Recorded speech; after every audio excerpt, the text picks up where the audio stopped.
बिस्मिल्लाहिर्रहमानिर्रहीम। अस्सलाम वालेकुम। मैं हूं अली असगर और आप देख रहे हैं मेरा यूट्यूब चैनल आमसी बातें। चीफ जस्टिस काजी फायद ईसा का बड़ा फैसला और पहले दिन तारीख रकम कर दी। इस वीडियो में हम इसी के मुतालिक बात करेंगे। नाज़रीन कराम, जस्टिस काजी फायद ईसा साहब पाकिस्तान के नए चीफ जस्टिस बने हैं। तो आज जब वो सुप्रीम कोर्ट तशरीफ़ लाए तो सबसे पहले उन्होंने गार्ड ऑफ ऑनर लेने से मना कर दिया। और नाज़रीन कराम, कुछ ऐसी भी खबरें सामने आ रही हैं कि शायद जस्टिस काजी फायद ईसा साहब बुलेट प्रूफ गाड़ी भी नहीं लेंगे। यानी कि नाज़रीन कराम, काजी फायद ईसा साहब एक अच्छी रवायत कायम करने जा रहे हैं। जबकि दूसरी जानब नाज़रीन कराम, पिछली पार्लियामेंट की जानब से एक बिल पास किया गया था और इस बिल को प्रैक्टिस एंड प्रोसीजर बिल का नाम दिया गया था। और नाज़रीन कराम, इस बिल के मुताबिक सिर्फ चीफ जस्टिस साहब सुप्रीम कोर्ट के बेंचेस तश्कील नहीं दे सकते थे। इस नए बिल में यह कहा गया था कि चीफ जस्टिस और 2 सीनियर तरीन जजेस मिलकर अब सुप्रीम कोर्ट के बेंचेस बनाएंगे।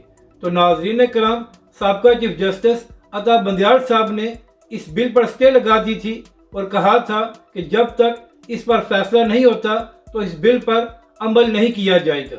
जबकि दूसरी जानब हुकूमत की जानब से यह दरख्वास्त दी गई थी कि इस अहम केस में फुल कोर्ट बनाया जाए, मगर नाज़रीन कराम, अता बंदियाल साहब ने फुल कोर्ट नहीं बनाया था। तो नाज़रीन कराम, अच्छी बात यह हुई कि जैसे ही काजी फायद ईसा साहब चीफ जस्टिस बने हैं तो सबसे पहले उन्होंने प्रैक्टिस एंड प्रोसीजर बिल के हवाले से फुल कोर्ट बनाया और नाज़रीन कराम, आज उसकी समाअत भी हुई है। यहाँ पर अहम बात यह है कि पाकिस्तान की तारीख में पहली बार सुप्रीम कोर्ट से किसी भी केस को लाइव दिखाया गया। और नाज़रीन कराम, पहले ये खबरें चल रही थी कि शायद आज इस केस पर फैसला आ जाए, मगर नाज़रीन कराम, आज फैसला नहीं आया और अब दोबारा 3 अक्टूबर को इस केस के हवाले से समाअत होगी।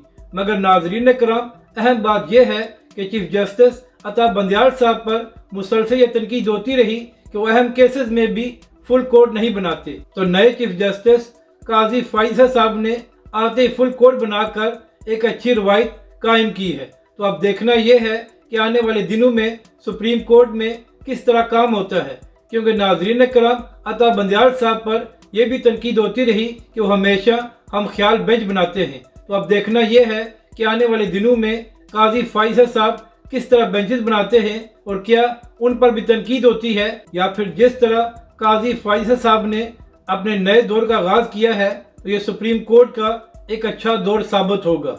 अपनी राय का ज़रूर इजहार करें कि आपको ये वीडियो कैसी लगी और हमारे इस चैनल को भी सब्सक्राइब करें।